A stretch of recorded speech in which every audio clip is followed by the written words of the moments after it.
ಓಂ ಸಾಯಿರಾಮ್. ಶುಭೋದಯ ನನ್ನ ಮಗುವೆ.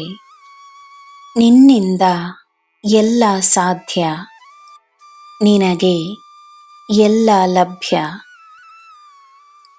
ನಿನ್ನ ಧ್ಯಾನ, ನಿನ್ನ ಭಕ್ತಿ, ನಿನ್ನ ಶ್ರಮ, ನಿನ್ನ ಸೇವೆ, ನಿನ್ನ ಪ್ರೀತಿ ಎಲ್ಲ ಒಂದೇ.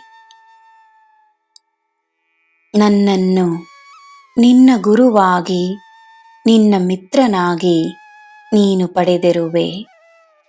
ಇನ್ನೇನು ಚಿಂತೆ? ಈ ಬ್ರಹ್ಮಾಂಡವೇ ನಿನ್ನ ಪರವಾಗಿ ತನ್ನ ಕೆಲಸಗಳನ್ನು ಮಾಡುತ್ತಿರುವಾಗ ನಿನಗೆ ಏನು ಚಿಂತೆ?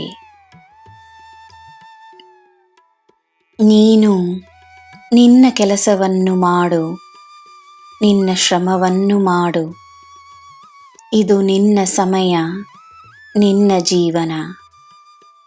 ನಿನ್ನ ದಿನ ಶುಭವಾಗಿರಲಿ. ಸರ್ವಂ ಸಾಯಿಮಯಂ. ಜೈ ಸಾಯಿರಾಮ್.